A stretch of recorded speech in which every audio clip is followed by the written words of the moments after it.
Merci d'assister à l'interview d'Emmanuel Favier pour Le courage qu'il faut aux rivières, qui est un roman qui fait partie de la sélection du prix Poulet-Malassis et qui, comme vous le savez probablement, a remporté le prix Poulet-Malassis hier. Donc tout d'abord, félicitations pour ce prix. Merci beaucoup. Voilà, on est très fiers de vous le décerner. On est très contents que vous soyez là aujourd'hui. Donc, Le courage qu'il faut aux rivières est votre premier roman. Il est sorti à l'automne 2017, c'est ça, chez Albin Michel. Mais auparavant, vous aviez déjà écrit des textes de théâtre et des textes poétiques, quelques nouvelles. Oui, j'avais publié 3 recueils de poésie, précisément, et un recueil de nouvelles et écrit du théâtre qui n'est pas publié, en revanche. D'accord. Donc on a encore plein de choses à découvrir. Oh oui. Oui, il y a beaucoup de choses dans les tiroirs. Donc vous avez construit un roman qui nous interpelle tout particulièrement, puisqu'il s'agit déjà d'un sujet très original, que vous avez découvert peut-être lors d'une visite au MUSEM, donc le musée de Marseille. C'était une exposition sur le genre, c'est ça? Oui, ça s'appelait Au bazar du genre. C'était sur toutes les problématiques d'égalité homme-femme, de développement des droits des femmes, des homosexuels, etc., sur le développement de l'avortement, la contraception, et dans la Méditerranée. Et il y avait ce cartel, ce panneau avec une vidéo et 2 photographies de ce qu'ils appelaient les vierges jurées. Donc je n'avais jamais entendu parler, qui sont des femmes en Albanie, où je n'avais jamais mis les pieds. Et ça m'a complètement fascinée tout de suite. Alors c'est un sujet d'autant plus fascinant que les vierges jurées existent toujours. Il en reste encore une dizaine aujourd'hui en Albanie, donc ce qui les rend d'autant plus fascinantes. Et donc c'est un statut de femme très particulier. Ce sont des femmes qui ont fait un choix qui va déterminer finalement leur identité en tant que femme. Est-ce que vous voulez nous en parler un petit peu? Oui, alors je pense qu'il en reste un peu plus même en fait, parce que c'est pour avoir... donc je suis allée en Albanie après l'écriture du livre, on en reparlera peut-être sur le rapport entre le document et la fiction. Maintenant, les femmes qui font ce choix encore aujourd'hui, puisque ça peut être un choix, ça peut être une contrainte aussi, il y a tout un tas de cas de figure. Chaque vierge jurée, ça c'est un terme vraiment, ce sont les anthropologues européens qui ont donné ce terme-là. Chaque vierge jurée a une histoire différente, donc certaines sont forcées à devenir des hommes pour soutenir leur famille, parce que comme tout repose sur l'homme, la transmission, seuls les hommes ont le droit de travailler, etc., on a besoin d'un homme, d'un soutien de famille. Et souvent les familles sont décimées par la vendetta, puisque c'est un phénomène qui est encore extrêmement prégnant en Albanie, et notamment dans le nord, dans les montagnes.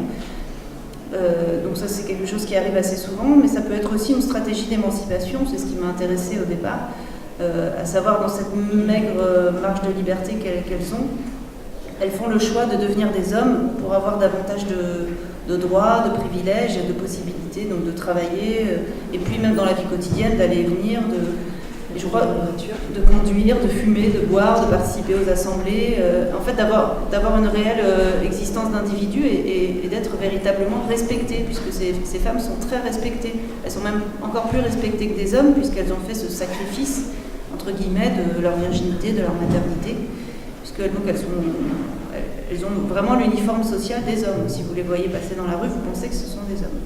Et elles deviennent ces femmes. Alors le terme, j'ai trouvé, vous allez me dire si je me suis trompée, j'ai trouvé qu'en Albanie on les appelait les bournéchés, c'est-à-dire les filles comme un homme, et elles acquièrent ce statut social en ayant l'aval de leur père, qui leur accorde le privilège de devenir un garçon, ce qui veut tout dire sur la condition de la femme en Albanie. Ah oui, non, ça peut aller très très loin.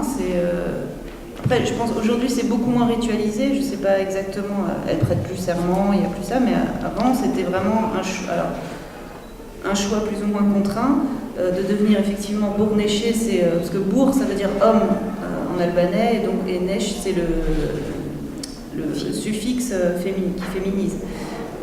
Donc elles sont non seulement l'autorisation de leur père, mais l'autorisation de toute la communauté. Donc elles prêtent serment devant une assemblée de 12 hommes, les sages du village, souvent c'est plutôt dans des villages de montagne. Donc c'est vraiment l'homme qui décide, l'autorité masculine et virile de toutes les injonctions qui sont faites aux femmes sont aussi des injonctions qui sont faites aux hommes de décider. Enfin, je trouve que c'est intéressant aussi toujours de mettre en rapport les deux. Et ça correspond en fait dans la tradition à tout un système qu'on appelle le kanun, qui est le droit coutumier albanais sur lequel toute la vie sociale est organisée et vers lequel toute la société albanaise s'est beaucoup retournée après la chute du communisme, puisque en gros manque de repères, après cette structure extrêmement autoritaire, autarcique, elles se sont beaucoup retournées vers la coutume et la tradition, et notamment ce livre de coutume. Alors on pourrait croire que c'est un livre documentaire, mais pas du tout.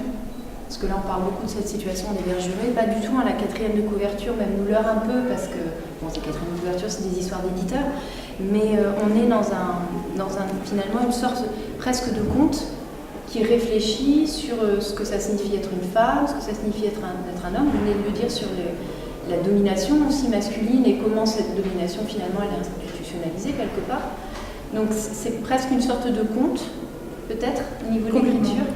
Oui, c'est vraiment pensé comme ça. Enfin, d'ailleurs, là, effectivement, on parle un peu des dessous. Je ne sais pas combien vous êtes dans la salle à l'avoir lu ou pas lu, mais je vous invite, si vous avez l'intention de le lire, à le lire avant de faire toute recherche sur Internet, puisque je l'ai vraiment pensé comme une histoire universelle, une fable, un conte, c'est très juste, puisqu'il y a une dimension onirique. Et puis, le mot Albanie n'est absolument jamais écrit dans le texte. Donc, on ne sait pas où on est, on ne sait pas quand on est.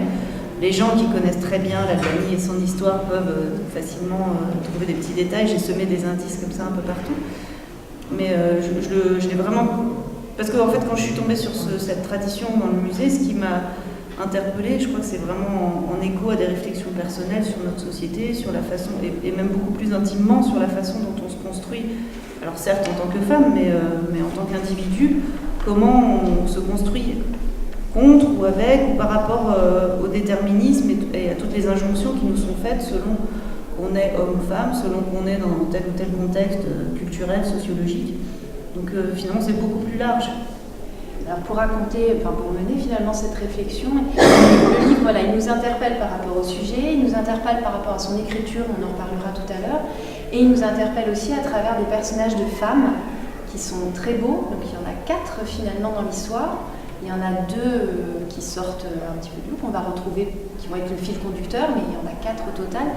Est-ce que vous pouvez nous dire un petit mot déjà de ces histoires de femmes, sans révéler évidemment la suite, puisque il y a plein de mystères dans le roman?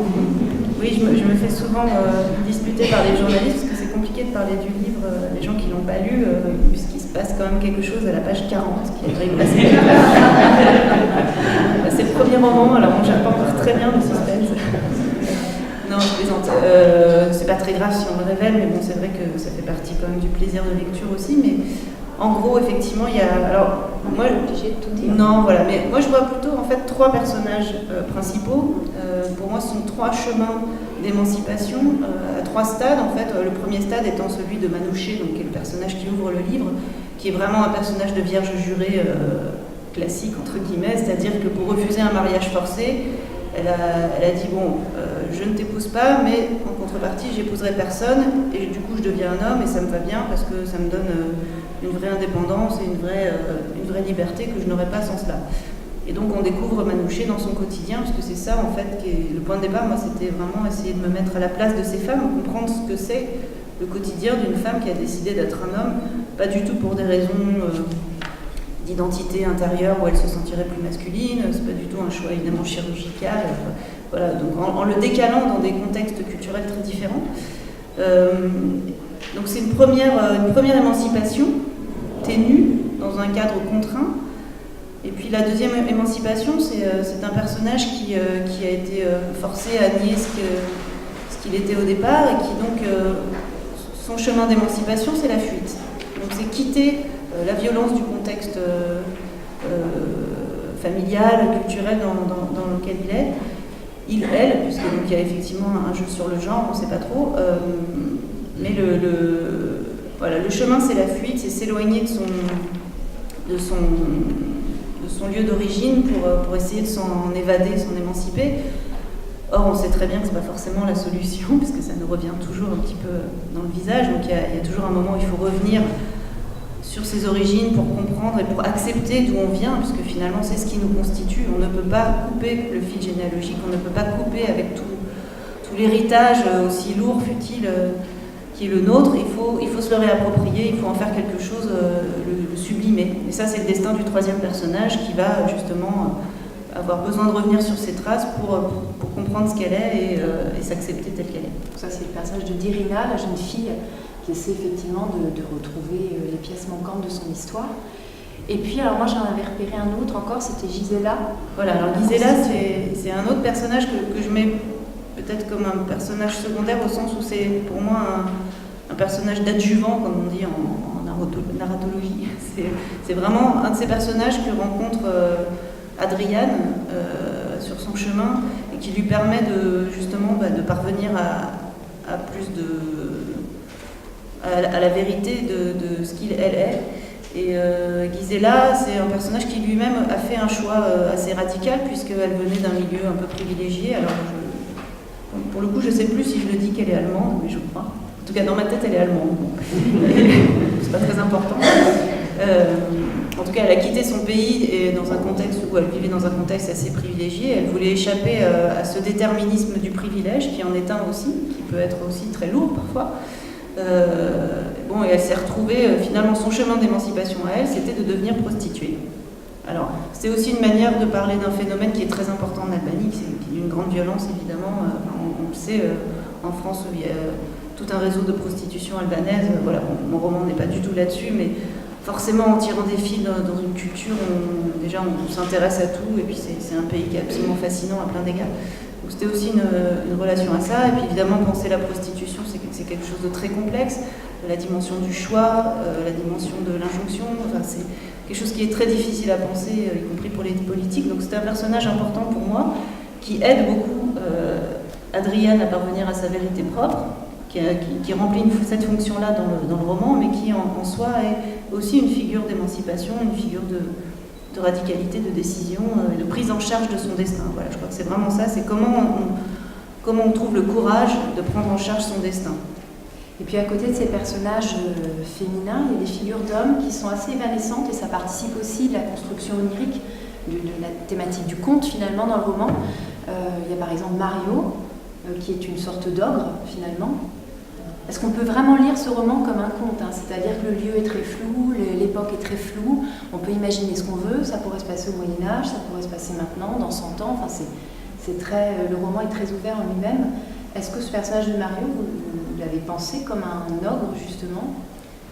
En fait, là je parlais des personnages adjuvants, il y a aussi des personnages opposants, mais qui en fait jouent le même rôle, c'est-à-dire que sur ce chemin initiatique, puisque c'est presque un roman d'initiation, d'apprentissage, les personnages négatifs, les personnages conflictuels qui créent de la violence sont aussi des personnages qui aident les personnages principaux à se réaliser, à s'accomplir. Donc Mario, en gros, c'est le proxénète de Gisela, qui va jouer un rôle très violent dans le livre. Alors j'avais pas pensé comme un ogre, mais effectivement ce serait intéressant de relire le livre avec des structures comme ça, la structure du conte. Il faut que je relise mes livres. Vous allez me dire, dans tous les contes, il y a une formule magique, et l'exergue de votre roman est une sorte de formule magique, on la retrouve page 53. C'est la langue est de chair, mais elle broie tout. Donc une phrase assez mystérieuse dont on trouve l'explication donc un petit peu plus tard à travers une cérémonie qui paraît vraiment être une cérémonie magique, c'est-à-dire qu'on est dans une sorte de fantasme merveilleux, une transformation du corps. Ça fait, voilà, c'est quelque chose que vous avez, cette écriture du conte finalement, on la retrouve, il y a la thématique du rêve aussi. Par exemple, lorsqu'Adriane va à l'hôtel et qu'il y a cet aveugle qui lui parle, le lendemain l'aveugle a disparu et Adriane se dit que peut-être la rencontre de la veille est un rêve. Enfin, on a l'impression que les personnages sont dans un monde flottant, comme ça, en dehors du temps et de l'espace, avec des figures qui sont typiques des contes.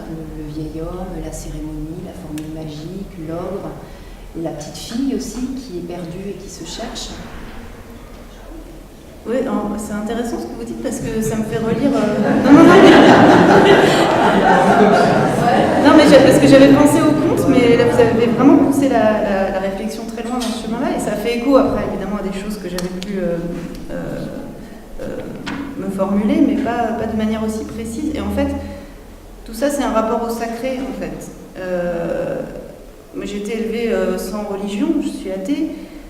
Donc finalement, on a tous besoin à un moment d'un rapport à la spiritualité, à une forme de, alors, soit de transcendance, soit d'immanence, mais en tout cas à des forces, à des signes. Et quand on est écrivain, je pense, on est très attentif, on lit le monde en permanence, on est très attentif aux signes, aux hasards objectifs, aux synchronicités. C'est quelque chose qui m'obsède, dans lequel je suis tout le temps. Et du coup, je voyais vraiment ces personnages qui effectivement apparaissent. Alors, donc il y a l'aveugle, il y a un moment un lynx de la couverture, il y a tout un tas de personnages comme ça qui font des apparitions fugaces. Il y a un personnage qui indique le chemin à Adrian, à un moment, puis pouf, il n'est plus là, on ne sait pas. Il y a un personnage qui fait écho, ce sont des références peut-être plus littéraires à des livres de Cadare, qui est le grand auteur albanais, mais aussi de Roberto Bolaño, qui est un de mes écrivains phares. Un personnage de vieux poète dont on ne sait pas s'il est mort ou pas, mais on le voit, mais bon, personne ne sait s'il existe encore ou pas. Voilà, cette figure un petit peu mystique comme ça. Et effectivement, les inscrire dans une logique du conte, c'est vraiment intéressant, ça permet de relire autrement. Et la formule magique dont vous parliez, elle est issue du canon dont je vous parlais tout à l'heure, le droit coutumier. C'est une formule très liée aux cérémonies, qui normalement est plutôt, si je me souviens bien, utilisée au moment des baptêmes. Parce qu'en fait, j'ai trouvé très très peu d'informations sur la prestation de serment, la vraie cérémonie du serment des vierges jurées. En fait, il y a très peu de choses. Et vraiment, j'ai écrit à tous les spécialistes, tous les gens, ils m'ont tous répondu et pas d'infos. Et dans le canon, on trouve quasiment rien sur cette question-là.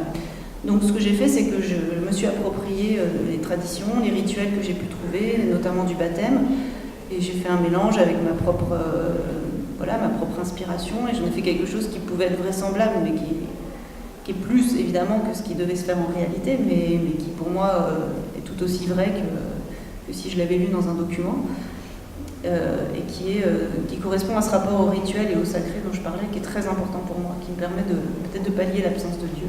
Je sais pas. Alors cette écriture du conte qu'on ressent à travers comme ça, certains motifs, on la retrouve aussi à travers l'écriture, avec des passages parfois au présent. Par exemple, la cérémonie dont vous venez de parler, elle est racontée au présent, ce qui lui donne un côté très atemporel. On a l'impression d'y être, d'être témoin, ou alors peut-être que ça se passe dans un temps hors du temps, c'est assez troublant. Et puis il y a autre chose aussi qui rend votre écriture absolument fascinante et très séduisante, c'est cette écriture poétique, très sensible, avec des images absolument, qui nous marquent, une manière de percevoir la réalité, une sorte de poésie. J'avais envie de lire une petite description. Donc c'est page 104.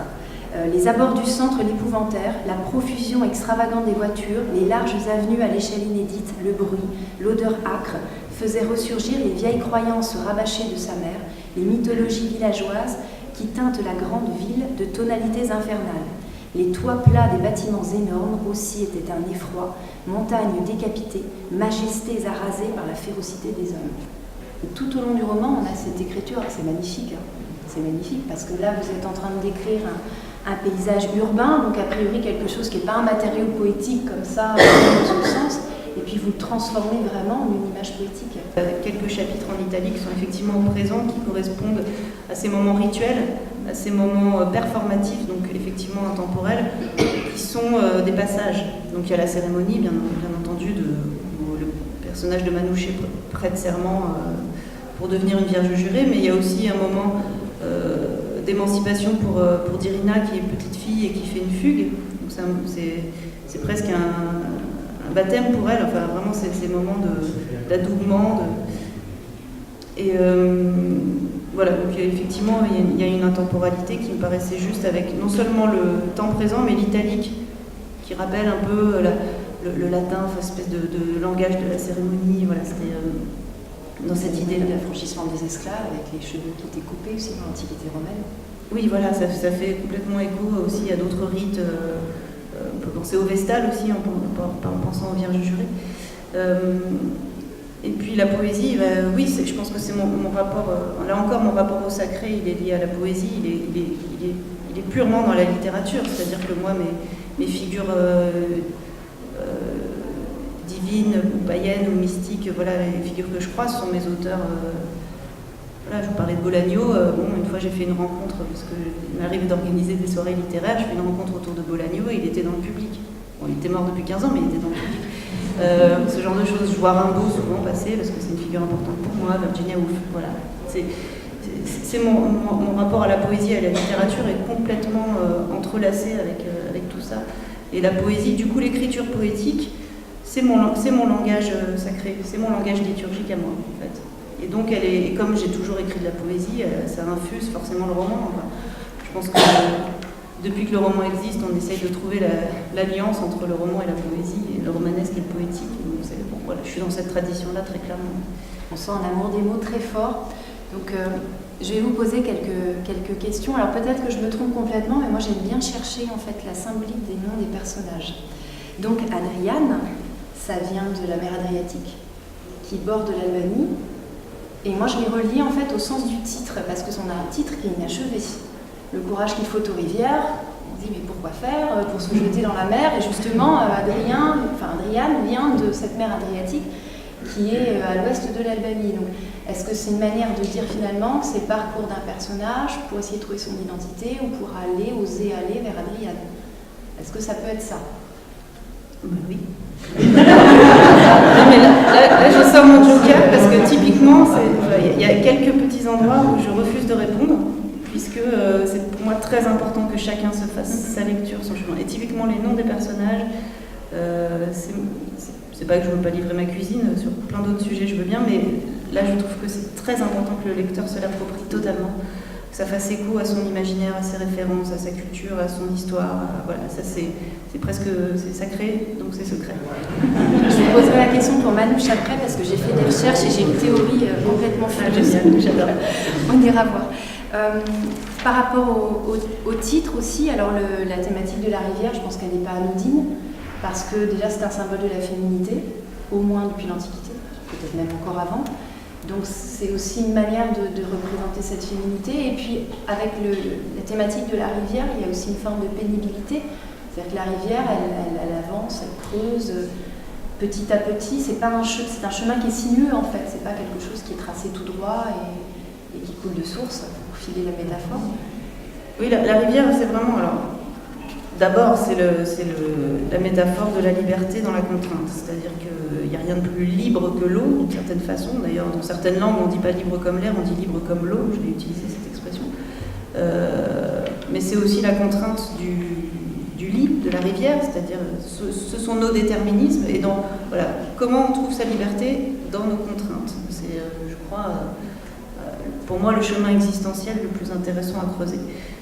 Effectivement, la rivière, elle est soumise donc, non seulement au lit, mais aux intempéries, aux obstacles. Donc c'est tout le courage qu'il faut pour continuer, pour rejoindre la mer, en traversant les obstacles, en contournant les montagnes, en creusant la roche, en s'évaporant pour retomber en pluie un peu plus loin. Enfin, voilà, donc c'est vraiment cette métaphore de l'existence, du chemin. Et il y avait la notion de courage, elle était vraiment importante pour moi, dans le sens où c'est un livre c'est un premier roman, donc c'est le roman aussi, même si je suis pas si jeune que ça, de quelqu'un qui est en train de construire sa vie et en tout cas de construire sa place dans la vie et qui a envie de dire au monde voilà, moi j'ai trouvé 2-3 façons de faire, et vous et est-ce que ça vous parle? Donc c'est cette première métaphore qui est très importante. La féminité évidemment. Après il me semble que le livre tisse vraiment les rapports entre masculin et féminin très serrés, très étroits.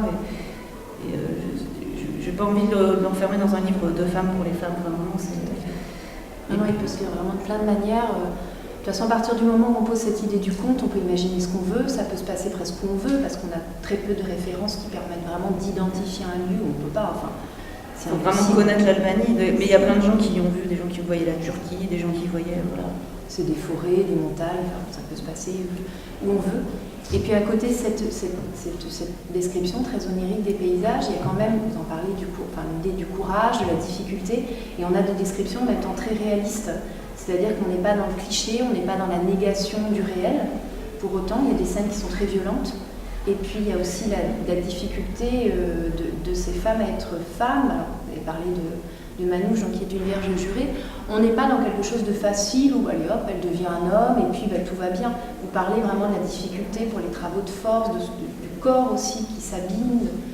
Il y a ces passages finalement réalistes qui font contrepoint à ce rêve, à ce monde flottant qui traverse le livre. Oui, puisque après le rapport au document, il fonctionne vraiment comme un soutien. Donc dans la façon dont j'ai travaillé, il y avait un aller-retour constant. Parce que c'est-à-dire, oui, ça peut être partout, mais il n'y a pas une plante dans le livre qui ne pousse pas en Albanie.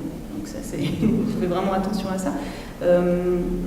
Et le souci de vérité, c'est vraiment une force. Mais c'est une force qu'il faut savoir utiliser avec modération. C'est-à-dire qu'il faut, voilà, la façon dont on entretisse l'imaginaire et le réel, elle est très organique. C'est-à-dire qu'à un moment, il faut que ce soit juste pour soi.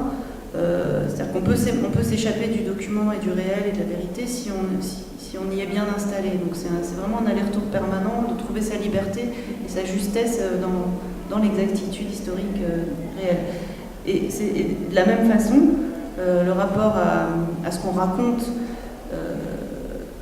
en termes de contenu, d'histoire, donc est-ce qu'on est dans un registre onirique, fantastique, ou est-ce qu'on est dans un registre réaliste, parfois violent, effectivement. Je pense que les deux se nourrissent. Un livre qui n'est qu'onirisme et du coup devient abstrait et échappe, et enfin moi ça ne m'intéresse pas. Un livre qui est que dans le document, on est encore dans un autre registre. Et après c'est vraiment mon goût personnel, c'est-à-dire que moi les livres que j'aime, c'est des livres qui entretissent vraiment la poésie, la subjectivité de la perception des personnages, mais qui est en fait la perception de l'auteur. Donc mon rapport à la nature, il est très tissé de ça, c'est-à-dire que j'écris de la poésie de cette façon-là. C'est-à-dire, en gros, pour moi, la poésie, c'est d'écrire le monde avec ma subjectivité. Et là, j'ai envie d'ajouter le mot de sincérité. C'est une sincérité subjective, c'est-à-dire que voilà, j'assume complètement que c'est ma façon de voir le monde, mais c'est parce que je vais être subjective et sincère et quelque part très dans ma vision, que j'ai une chance éventuellement de la faire partager. Parce que si j'essaye d'être trop large, tout le monde va s'y perdre. Enfin, c'est comme ça que je ressens les choses. Il y a des symboles, vous parliez de votre amour pour Rimbaud tout à l'heure. On a finalement presque une écriture symboliste du roman. Enfin, il y a des motifs comme ça qu'on peut déchiffrer et lire de plein de manières différentes. C'est un livre qu'on peut lire plusieurs fois, on n'y verra pas la même chose. J'ai le lire plusieurs fois, j'ai testé. L'offrir. Vous nous parliez tout à l'heure, je crois qu'on a peut-être encore une petite minute, ce sera ma dernière question, du rapport entre le documentaire et la fiction.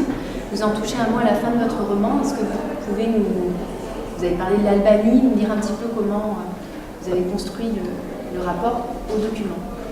Oui, mais en fait c'est très simple, c'est-à-dire que je suis allée à cette exposition, je suis tombée sur cette tradition, j'ai tout de suite beaucoup lu dessus, je me suis tout de suite beaucoup renseignée, j'ai accumulé beaucoup de documents, j'ai correspondu avec des chercheurs, etc. Et puis après la fiction est arrivée, un peu comme Adriane qui tape à la porte de Manouché dans les premières pages, qui m'a dit « oh, bon là, faut... » Et en fait, il y a eu toute une étape où je suis partie que dans la fiction et j'ai presque complètement oublié où ça se passait, etc. Et puis à un moment, c'est posé la question d'aller en Albanie.